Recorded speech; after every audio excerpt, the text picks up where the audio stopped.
एक एक करके यहाँ पर देखेंगे माइंड मैप के थ्रू। तो एक सिंगल वीडियो में आप पूरे के पूरे चैप्टर का यहाँ पर रिवीजन कर सकते हैं। तो आइए शुरुआत करते हैं अपने फर्स्ट टॉपिक से।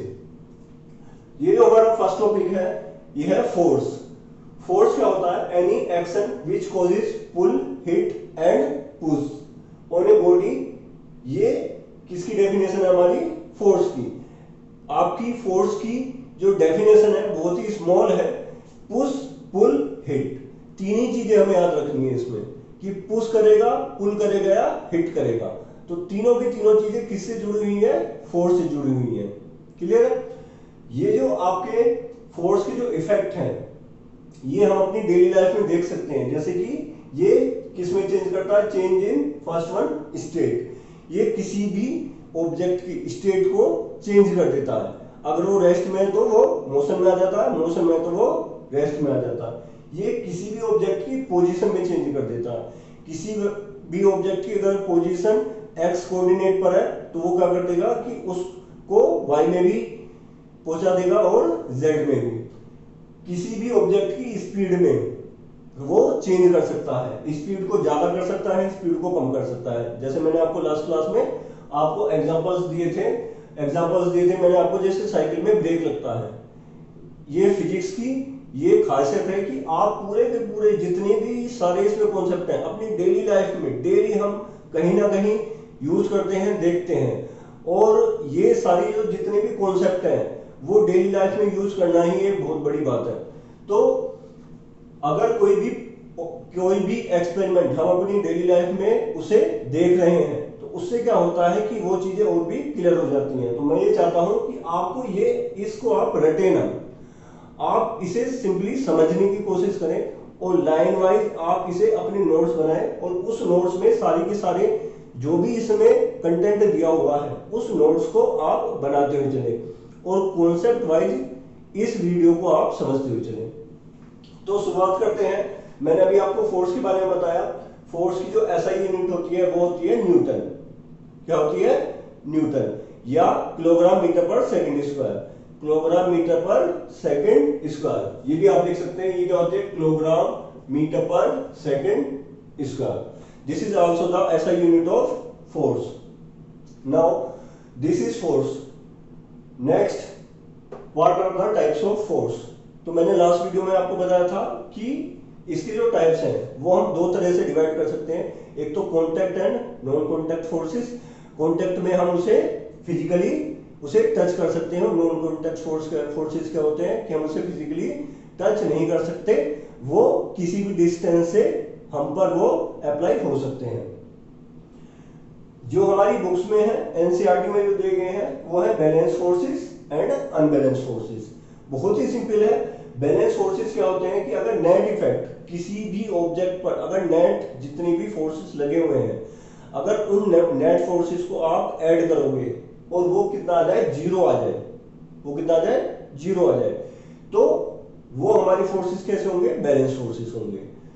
ये जो बैलेंस फोर्सेस होते हैं ये केवल, हमने पढ़ा था कि ये केवल किस में चेंज कर सकते हैं? उस ऑब्जेक्ट की शेप में चेंज कर सकते हैं। ठीक है। नेक्स्ट वन क्या है? Next one is the unbalance forces. Unbalance forces are the क्या होंगे कि जो net effect by forces is non zero होगा। कि जो भी हमारी उस बॉडी पर जितने भी सारे फोर्सेस लगे हुए हैं तो उसका अगर हम नेट उसे फोर्स को लें तो वो फोर्स को लेने के बाद वो कितना आएगा? नॉन जीरो आएगा। और हमें ध्यान रखने वाली बात यह है कि force is a vector quantity. Force क्या है? वेक्टर क्वांटिटी है। मोस्ट इंपोर्टेंट है। आपके बहुत सारे ये क्वेश्चन में पूछा जाता है कि फोर्स किस तरह की क्वांटिटी है, तो force is a vector quantity, लिख लीजिए। फोर्स वेक्टर क्वांटिटी होती है। इसे वेक्टर्स की तरह आप ऐड कर सकते हैं, सब्ट्रैक्ट कर सकते हैं, डिवाइड कर सकते हैं या इसे मल्टीप्लाई कर सकते हैं।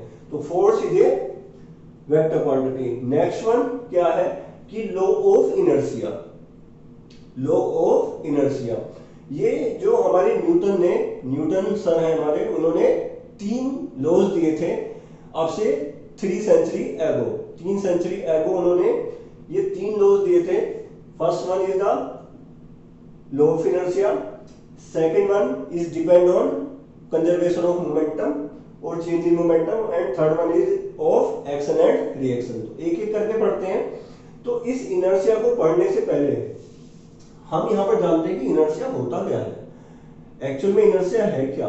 तो इनर्शिया क्या है? The tendency of a body to oppose और resist any change in its state of rest और यूनिफॉर्म मोशन।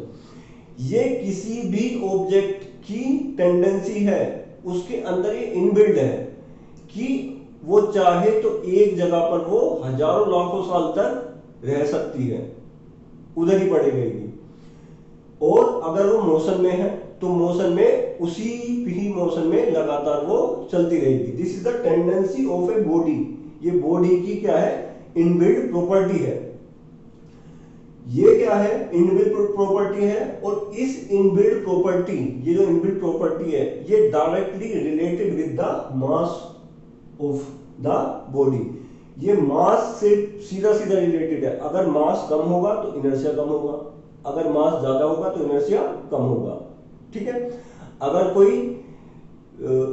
बॉय है, उसका जो वेट है वो 30 केजी है, तो 30 केजी वाले का, और एक 50 केजी है, तो 30 केजी वाले का जो इनर्शिया है वो कम होगा, और जो 50 केजी या 60 केजी वाला है उसका इनर्शिया ज्यादा होगा। As simple as that. यही लाइन यहाँ पर लिखी हुई है कि larger is the mass greater is the inertia. जितना मास ज्यादा होगा उतना ही इनर्शिया उसका ज्यादा होगा। तो ये क्या है? एक पॉइंट यहाँ पर ये भी है कि mass is the measure of inertia, जो मैंने जस्ट अभी बताया आपको कि ये directly related with the mass of the body. तो ये मस्ट आपको याद रखना चाहिए कि जो इनर्शिया है वो टेंडेंसी ऑफ ए बॉडी है, और ये किस पे डिपेंड करता है? मास पे डिपेंड करता है। हैवियर इज द मास होगा तो हैवियर इज द इनर्शिया होगा। तो ये आपको पूरा माइंड में बिठा लेना है इसे, ठीक है, भूलना नहीं है। अब ये जो इनर्शिया है वो 3 टाइप का होता है। टाइप्स ऑफ इनर्शिया कैसा हो सकता है? इनर्शिया ऑफ रेस्ट हो सकता है कि कोई बॉडी अगर रेस्ट में है तो रेस्ट में ही रहना चाहती है। इनर्शिया ऑफ मोशन हो सकता है, कोई बॉडी मोशन में है तो मोशन में ही रहना चाहती है। इनर्शिया ऑफ डायरेक्शन हो सकता है कि अगर कोई बॉडी किसी एक पर्टिकुलर डायरेक्शन में है तो वो उसी डायरेक्शन में आपकी चलती रहेगी। तो ये जो इनर्शिया वाली प्रॉपर्टी को न्यूटन ने मेजर करा, और न्यूटन ने मेजर करने के बाद क्या देखा कि इस लॉ ऑफ इनर्शिया, इसीलिए से इसे लॉ ऑफ इनर्शिया कहा जाता है कि ये जो इनर्शिया है इसकी स्टेट को देखते हुए कि कोई भी ऑब्जेक्ट अगर रेस्ट पर है तो वो रेस्ट में ही रहेगा, और अगर वो मोशन में है तो मोशन में ही रहेगा, until and unless any unbalanced force applied on it. This is called our Newton's first law. This is called our Newton first law, और इसे हम क्या कहते हैं? लॉ ऑफ इनर्शिया भी कहते हैं। तो अब ध्यान दीजिए कि इनर्शिया एक प्रॉपर्टी थी कि टेंडेंसी ऑफ एन ऑब्जेक्ट क्या है कि यार वो रेस्ट पर है तो रेस्ट पर रहेगा, मोशन में है तो मोशन में रहेगा। ये एक इनर्शिया बॉडी की प्रॉपर्टी थी, और जिसका ज्यादा मास होगा उसकी इनर्शिया क्या होगी? ज्यादा होगी। जिसका कम मास होगा उसकी इनर्शिया कम होगी। और ये 3 टाइप्स का होता है। क्लियर है? तो इस पर ही उन्होंने एक इनर्शिया पर एक लॉ बनाया कि अगर कोई बॉडी किस पर है? रेस्ट पर है तो वो रेस्ट पर रहेगी, और अगर मूविंग है तो वो मूव करती रहेगी। ठीक है। यहाँ पे लिखा हुआ भी है कि मूविंग ऑब्जेक्ट की moving object at rest stay at rest. अगर कोई रेस्ट पर है तो वो रेस्ट पर ही रहेगा, और अगर वो मोशन में है तो वो मोशन में रहेगा। तो इस चीज को हम यहाँ पर देख सकते हैं कि ये वाला जो लॉ ऑफ इनर्शिया है, ये न्यूटन ने एक इनर्शिया की जो प्रॉपर्टी थी जो मास से रिलेटेड है उस पर दिया है। क्लियर है? और ये जो इनर्शिया है वो 3 टाइप्स का होता है, और इन तीनों के तीनों टाइप्स में हम क्या कर सकते हैं? चेंज कर सकते हैं। किससे चेंज कर सकते हैं हम? अनबैलेंस फोर्स से। तो मैंने अभी आपको बताया कि ये जो अनबैलेंस फोर्स है, ये अनबैलेंस फोर्स ही क्या करता है? उसकी स्पीड को चेंज करता है। उसके रेस्ट को, अगर रेस्ट में तो उसे किस में ला देता है? मोशन में ला देता है। अगर उसकी डायरेक्शन क्या है कि डायरेक्शन में भी चेंज कर देता है। तो अगर इस इनर्शिया जो प्रॉपर्टी है, इस पर हम देखेंगे कि ये जो तीनों टाइप की इनर्शिया हैं, इसमें चेंज करने के लिए कौन से फोर्स की रिक्वायरमेंट है? अनबैलेंस फोर्स की रिक्वायरमेंट है। तो अनबैलेंस फोर्स की रिक्वायरमेंट है। Unbalance force is the force that can change the motion of the moving object and rest of the resting object. अगर कोई बॉडी रेस्ट पर है तो उसे क्या कर देगा? वो मूव कर सकता है, और अगर कोई बॉडी मोशन में है तो उसे वो स्टॉप कर सकता है। तो this is the power of unbalance forces, ये पावर है किसकी, अनबैलेंस फोर्सेस की। तो इसे आपको याद रखना है, बहुत ही मोस्ट इंपोर्टेंट है। तो मेरे ख्याल से आप समझ गए होंगे कि ये जो आपका इनर्शिया है इसके टाइप्स क्या क्या है, और इस टाइप्स पर जो फोर्स लगता है यही इनर्शिया वाला जो कॉन्सेप्ट है इन्होंने अपने पहले लॉ में रखा कि moving object keep moving and object rest stay at rest until and unless acted by an unbalanced force, जब तक कि इस पे unbalanced force ना लगाया जाए। This is called our Newton first law, or it is called law of inertia because it is totally related with the property of the body that is called inertia. Okay? तो इसके बाद क्या है कि next thing क्या समझते हैं कि आपका न्यूटन सेकंड लॉ। अब न्यूटन सेकंड लॉ क्या कहता है, न्यूटन के सेकंड लॉ से समझने से पहले मैंने आपको बताया था क्या समझना है, आपको मोमेंटम समझना है। मोमेंटम क्या होता है कि the product of mass and velocity of a body. क्या है, सिंपल, उस ऑब्जेक्ट का मास है और उसकी वेलोसिटी है। और मैंने आपको बताया था कि जो p की डायरेक्शन होगी, p की जो भी डायरेक्शन होगी वो किसकी होगी, जो v की होगी। जिस डायरेक्शन में आपका बॉडी मूव कर रहा है सेम उसी डायरेक्शन में आपका मोमेंटम भी होगा, इस चीज को ध्यान रखिए। और दिस इज अगेन ए कैसी क्वांटिटी है, स्केलर है, वेक्टर है, पता ही जल्दी, ये कैसी है, वेक्टर क्वांटिटी है। This is also a vector quantity. तो अगर मैं यहां पर इसे इस तरह से लिख दूं ना वेक्टर का साइन लगा के, बिल्कुल लिख सकता हूं because this is a vector quantity. केवल मास क्या होती है, ये एक स्केलर क्वांटिटी होती है, ठीक है। तो यहां पर मोमेंटम हमने देखा, moment is the product of mass and velocity of body. इसका एक वर्ड और मैंने आपको बताया था कि एक सिंपल लाइन में कैसे एक्सप्लेन कर सकते हैं, मास in motion. Mass in motion कि कोई भी अगर आपसे पूछे कि मोमेंटम क्या है तो आप उसे बता सकते हैं कि क्या है, कुछ भी नहीं है, मास इन मोशन में है। कि कोई भी मास है बॉडी का वो किस में है, मोशन में है, दैट इज कॉल्ड मोमेंटम। ऐसा यूनिट क्या होती है इसकी, किलोग्राम मीटर पर सेकंड। जैसे कि आप देख सकते हैं कि जो यहाँ पर मास है इसकी किलोग्राम होती है और वेलोसिटी की कितनी होती है हमें पता है, मीटर पर सेकंड। तो इसकी यूनिट क्या हो जाएगी, किलोग्राम मीटर पर सेकंड। और डायरेक्शन किस डायरेक्शन में होगा, ये आपकी उसी डायरेक्शन में होगा जिस डायरेक्शन में आपकी वेलोसिटी होगी। यहाँ पर हमने क्लियर कर लिया कैसी क्वांटिटी है, वेक्टर क्वांटिटी है। अब हमने मोमेंटम को तो समझ लिया कि मास इन मोशन। अब इसके ऊपर भी क्या करा कि न्यूटन सर ने एक इस पे लॉ बनाया, उस लॉ को बोलते हैं न्यूटन सेकंड लॉ। वो लॉ क्या कहता है, the rate of change of momentum, the rate of change of momentum. Rate of change of momentum, जहां पर मैंने आपको बताया था रेट आ गया, समझ लो वहां पर टाइम आ गया। टाइम फैक्टर जो है वो टाइम फैक्टर वहां पर आ गया। The rate of change of momentum of an object is proportional to, ये किसके प्रोपोर्शनल होता है कि अगर इस मोमेंटम में टाइम के साथ चेंज हो रहा है that is proportional to the applied force, उस पर जो भी फोर्स अप्लाई हुआ है। और फोर्स कौन सा अप्लाई होगा, फोर्स उस पर अनबैलेंस ही अप्लाई होगा, बिकॉज अनबैलेंस के पास ही वो पावर है उस बॉडी को, उस ऑब्जेक्ट को मूव करने की, ठीक है। तो उन्होंने क्या करा, इस मोमेंटम को टाइम के साथ लिंक कर दिया कि मोमेंटम क्या होता है, मास इनटू वेलोसिटी, ठीक है। उन्होंने क्या करा, ये लिया आपका the rate of change of momentum, change in momentum. Momentum में चेंज कैसे होगा, सपोज करो कि पहले उसकी वेलोसिटी u थी और बाद में उसकी वेलोसिटी v होगी, तो शुरुआत वाला उसका मास सेम रहेगा, तो शुरुआत वाला जो मोमेंटम है क्या हो जाएगा mu, और बाद वाला जो मोमेंटम है वो क्या हो जाएगा mv। और चेंज इन मोमेंटम क्या होगा, mv माइनस mu। और rate of change of momentum क्या होगा, अपॉन में किससे डिवाइड कर दो, टाइम से। This is equal to the unbalanced force, ये अनबैलेंस्ड फोर्स के प्रोपोर्शनल होगा। और प्रोपोर्शनल को जब हटाते हैं तो एक क्वांटिटी लगाते हैं हम कांस्टेंट, और वो क्वांटिटी इसमें बनाती है। इसी वजह से जो इसका फॉर्मूला है सिंपली क्या लिखा जाता है, F is equal to m v minus u upon t। और इसमें हम क्या देखते हैं कि ये v minus u upon t क्या है, this is the acceleration, this is the acceleration of the body. तो हमने बना लिया ये फॉर्मूला क्या, F is equal to m into a। यहां से आपको एक बात मोस्ट इंपोर्टेंट ये आपको याद रखनी है कि जितना फोर्स ज्यादा होगा, जितना वो अनबैलेंस फोर्स जितना ज्यादा होगा, उतना ही उसका एक्सीलरेशन भी उतना ही ज्यादा होगा।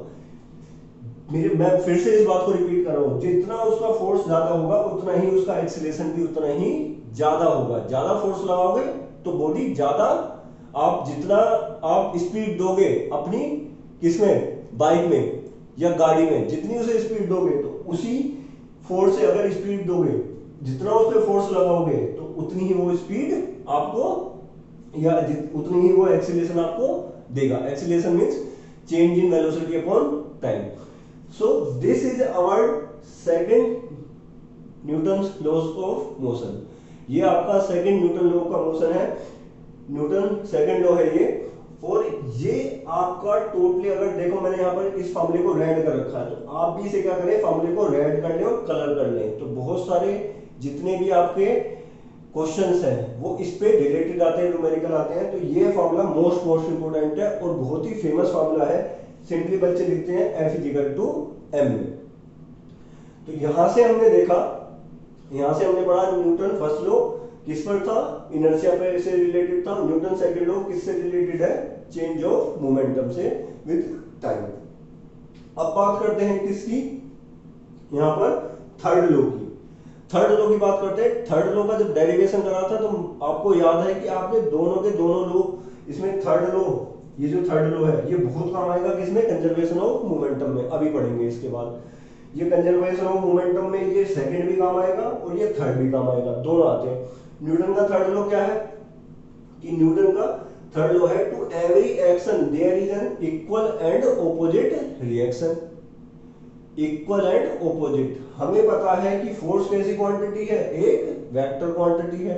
अगर वेक्टर क्वांटिटी है तो वो अगर प्लस साइन है के साथ है, ठीक है, और इस साइन के साथ अगर सपोज कीजिए कि एक फोर्स आपका ऐसे लग रहा, ये लग रहा आपका FAB, ठीक है, तो इसके जो ऑपोजिट में जो फोर्स लगेगा इधर, वो लगेगा FBA, ये लगेगा। और यहां पर जो माइनस साइन होगा, वो माइनस साइन क्या दिखाएगा, वो माइनस साइन दिखाएगा कि इसकी डायरेक्शन, अगर इसकी डायरेक्शन को हम रेफरेंस पॉइंट लेकर चले तो इसकी डायरेक्शन और इसकी डायरेक्शन आपस में क्या होगी, ऑपोजिट होगी। दोनों की डायरेक्शन आपस में ऑपोजिट होगी। और ऑपोजिट डायरेक्शन को चाहे मोमेंटम में ले, वो वेलोसिटी में ले या फोर्स में ले, जितनी भी सारी वेक्टर क्वांटिटी है उसमें जो माइनस है ये क्या शो करता है, ये ऑपोजिट डायरेक्शन को ही शो करता है। तो आप इस बात को ध्यान रखें, मोस्ट इंपोर्टेंट है। न्यूटन थर्ड लॉ है, every action there is an equal and opposite reaction force. जितना आप उस पर एक्शन फोर्स लगाओगे उतना ही उससे एक रिएक्शन फोर्स मिलेगा और उसकी जो डायरेक्शन होगी वो ऑपोजिट होगी। तो यहां तक हमने बात कर ली। अब इसके अगर एग्जांपल्स की बात करें तो लॉ ऑफ इनर्शिया जो फर्स्ट लॉ है, इसका जो एग्जांपल है वो आप देखते होंगे कि बस में सपोज करो बस खड़ी हुई है और आप उसमें बैठ गए और उसके बाद क्या होगा कि सडनली वो बस चल गई, तो चलने लगी, तो उससे क्या होगा कि आप फील करोगे पीछे की तरफ गिरते हुए। वो जो पीछे की तरफ आप गिरते हुए चलोगे तो वो क्यों होता है, वो इस वजह से होता है कि आप भी रेस्ट पर, वो बस भी रेस्ट पर थी और आपके जो पैर हैं उस बस में रखे हुए हैं वो भी रेस्ट पे थे और जस्ट उसमें क्या आया, मोशन आया। मोशन आने के बाद वो एकदम क्या हुआ कि बॉडी आपकी जस्ट पीछे की तरफ हो गई। तो उससे क्या हुआ कि ये उसमें चेंज आया। किसमें चेंज आया, उस बॉडी की पोजीशन में, या कह सकते हैं कि वो बॉडी रेस्ट पर थी और वो कीप मूविंग होना शुरू हो गई। ठीक है, जो सेकंड लॉ है कंजर्वेशन ऑफ मोमेंटम का, मैंने आपको बताया था, इसका एग्जांपल है कि अगर कोई भी बच्चे अगर क्रिकेट खेल रहे हैं तो बॉल को कैच करने के लिए वो हाथ थोड़ा सा पीछे करते हैं, तो जिससे कि क्या हो कि उसके जो मोमेंटम है वो कंजर बना रहे और उसके बाद उसके जो हाथ में बॉल आसानी से आ जाए।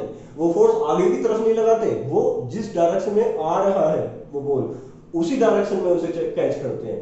तो उस डायरेक्शन में जो कैच करना है, that is the example of second law of Newton. ठीक है, न्यूटन सेकंड लॉ का एग्जांपल है। थर्ड लॉ का एग्जांपल आपने देखा होगा कि जो रॉकेट होते हैं, रॉकेट वाला जो है वो वैसे तो 9th क्लास में आता है कि रॉकेट क्या होता है। रॉकेट जैसे लॉन्च होता है तो लॉन्च होने के बाद उसे जो भी स्पीड दी जाती है, जिस स्पीड से वो नीचे की तरफ फोर्स लगाता है उसी स्पीड से वो ऊपर की तरफ जाएगा। ठीक है, एक गुब्बारा लो, गुब्बारे में आप हवा भरो और उसके बाद क्या करो, उसे छोड़ दो। जहां से आपने पकड़ा हुआ था उसे, उसके अंदर एयर थी तो उससे क्या हुआ, एयर पीछे की तरफ को गई तो गुब्बारा आगे की तरफ गया। तो that is also the example of Newton third law. तो थर्ड लॉ का ये भी एक एग्जाम्पल है। तो हमने इसके टाइप्स पढ़ लिए, फोर्स पढ़ लिया, टाइप्स पढ़ लिए, इनर्शिया समझ लिया, मोमेंटम समझ लिया, चेंजिंग मोमेंटम समझ लिया, न्यूटन थर्ड लॉ समझ लिया। अब बात करते हैं किसकी, ये टाइप्स ऑफ इनर्शिया भी समझ लिया। अब बात करते हैं किसकी, अब इस पर बात कर लेते हैं, ये law of conservation of momentum पर। कि law of conservation of momentum क्या होता है कि momentum never created never destroyed. ये कभी भी क्या है, ना तो क्रिएट किया जा सकता है ना कभी डिस्ट्रॉय किया जा सकता है। ये जितने भी लॉ बने हुए हैं वो हजारों लाखों करोड़ों एक्सपेरिमेंट इन पर हो चुके हैं और इवन एक सिंगल एक्सपेरिमेंट भी ऐसा नहीं है कि जिसमें ये फेल हुए हैं। तो law of conservation of momentum भी उनमें से एक है। ये क्या कहता है, the total momentum of A system of object. जो भी टोटल मोमेंटम होगा सिस्टम का वो क्या रहेगा, कंजर्व रहेगा। कंजर्व रहेगा before and after the interaction. दो बॉडी में अगर आपस में इंटरेक्शन हो रहा है तो इनका जो पहले का जो मोमेंटम था और इंटरेक्शन होने के बाद जो इनका मोमेंटम होगा वो क्या रहेगा, आपस में सेम रहेगा। ठीक है, तो कोलिजन जो होता है, collision is the interaction of two body. दो बॉडी का आपस में क्या होता है, एक बड़ी बॉडी ले लो, एक छोटी बॉडी ले लो, ये दोनों बॉडी अगर आपस में टकराएंगी तो इसमें क्या करते हैं कि इसका मास लेते हैं, इसका मास हो गया m1, इसका मास हो गया m2, इसकी जो वेलोसिटी थी u1 थी और इसकी जो वेलोसिटी थी वो u2 थी।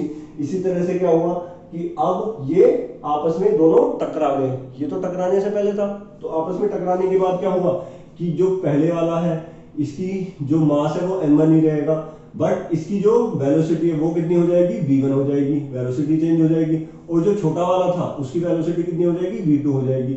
और ये इसका जो मास है वो m2 ही रहेगा। इसमें भी हमें याद रखना है कि momentum is a vector quantity. तो अगर ये जो ऑब्जेक्ट है, ये ऑब्जेक्ट अगर पहले तो इस डायरेक्शन में आ रहा था, अगर ये इससे अपोजिट डायरेक्शन में आता है तो इसका साइन चेंज हो जाएगा। ठीक है, इस बात को आप याद रखें, ये न्यूमेरिकल्स में बहुत काम आता है। बच्चे यही गलती कर देते हैं कि इसका जो साइन का ध्यान नहीं रखते, तो साइन क्या हो जाएगा, उसका डिफरेंट हो जाएगा। तो मैंने आपसे भी बताया था, total momentum of A system of object remains conserved, the momentum never created never destroyed. तो ये जो चीज है आफ्टर एंड बिफोर का, जो इंटरेक्शन होने से पहले का और इंटरेक्शन होने के बाद का जो भी मोमेंटम है वो आपस में क्या होगा, बराबर होगा। इसे मैंने यहाँ पर इस तरह से भी लिखा हुआ है, ये हमने प्रूव भी करा था कि m1 u1 plus m2 u2, ये तो इंटरेक्शन से पहले का हो गया, इज इक्वल टू होगा किसके, m1 v1 plus m2 v2, इसके वो इक्वल होगा। क्लियर। डायरेक्शन इसमें जहां पर पॉजिटिव जिसकी है वो जब होगी कि अगर सपोज कीजिए हमने सारी डायरेक्शन आपकी राइट हैंड में लिए, इस तरफ सारी डायरेक्शन इस तरफ लिए, तो इस तरफ सबको पॉजिटिव लेंगे और जो भी इसके ऑपोजिट डायरेक्शन में आया तो उसे क्या लेंगे, हम नेगेटिव ले लेंगे। तो इस तरह से हम यहां पर इसके क्वेश्चंस को सोल्व करेंगे। एक इसमें क्या डेफिनेशन बचती है, इंपल्स की। अब हम इस इंपल्स में क्या देखेंगे कि फोर्स उस बॉडी पर कितने टाइम तक लगा, फोर्स उस बॉडी पर कितने टाइम तक लगा, उसका मेजरमेंट किससे होगा, उसका मेजरमेंट होगा किससे, I = F × T, change in linear momentum of the body when a large force act on a body for short time interval. अगर किसी बॉडी पर फोर्स अप्लाइड हो रहा है तो कितने टाइम तक अप्लाइड हुआ, सिंपली उसकी आपस में मल्टीप्लाई कर देंगे। और जब इसको हम सोल्व करेंगे F × T को, ये हमने पहले भी सोल्व करा था, जब इसको सोल्व करेंगे तो सोल्व कैसे करेंगे कि F, ये दूसरा पेन यूज कर लेता हूं, जब यहां पर ये कितना हो जाएगा, I = F × T हो जाएगा, इज इक्वल टू, यहां पर क्या करेंगे कि जो F है, F की वैल्यू रख देंगे mv - u/t × T, और T से T हमने क्या करा था, कैंसिल करा था, और ये क्या आ गया था, is equal to M V minus M U. ये इंपल्स की बात चल रही है, आप कभी उधर लेकर चले जाओ, यहाँ पर जगह नहीं है इसलिए से लिखा है वहां पर कि ये क्या हो जाएगा यहाँ पर, चेंज इन मोमेंटम। तो ये भी मोस्ट इंपोर्टेंट है कि अगर हम ये जो एफ इंटू टी है इसको क्या लिख सकते हैं आपका M V minus M you.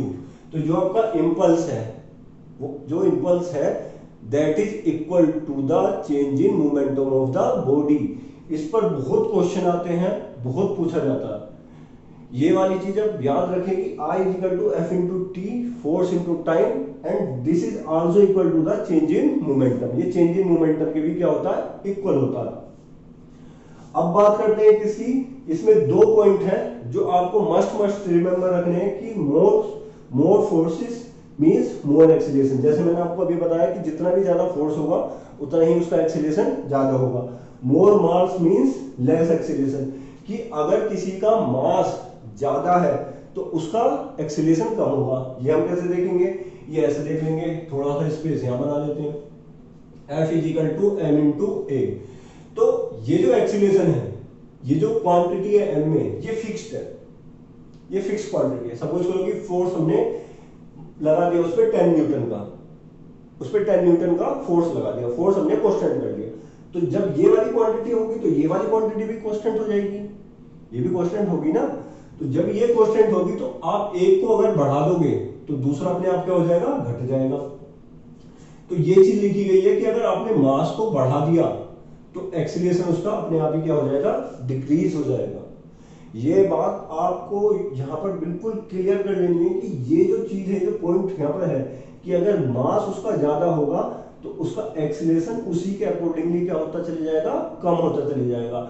आपके पास फर्स्ट क्लास में 10 बुक थी, फिर 20 बुक, फिर 30 बुक, तो जितना आपके ऊपर आपके बैग में उस वो वजन बढ़ता गया तो आपकी स्पीड क्या होगी, वो क्या हो जाएगी, वो धीरे धीरे वो कम होनी शुरू हो जाएगी। और जैसे ही वो स्पीड धीरे धीरे कम होनी शुरू हो जाएगी, उसका एक्सीलरेशन भी ऐसे ही धीरे धीरे कम होना शुरू हो जाएगा। तो इस पूरे माइंड मैप में force, types of force, 3 laws of force, inertia, momentum, impulse, types of inertia, law of conservation of momentum, ये जितने भी सारे कॉन्सेप्ट हैं, इन कॉन्सेप्ट को आपको क्या करना है, याद रखना है, एक भी कॉन्सेप्ट को भूलना नहीं है, मस्ट रिमेंबर करना है। आप इसका एक चार्ट बना लीजिए, चार्ट बनाकर एक एक चीज को आप उसे लिख सकते हैं, और जो भी मैंने यहाँ पर बोला है उस कॉन्सेप्ट को आप यहाँ पर लिख सकते हैं। ठीक है, तो आज की इस वीडियो में इतना ही। और जितने भी बच्चे मेरे साथी मेरा वीडियो देख रहे हैं तो इस वीडियो को आप लाइक कर सकते हैं और सब्सक्राइब कर सकते हैं अगर आपको लगता है कि इस वीडियो में आपको कॉन्सेप्ट अच्छे समझाए जा रहे हैं। तो आज के लिए इतना ही। Thank you so much, thank you very much, thank you.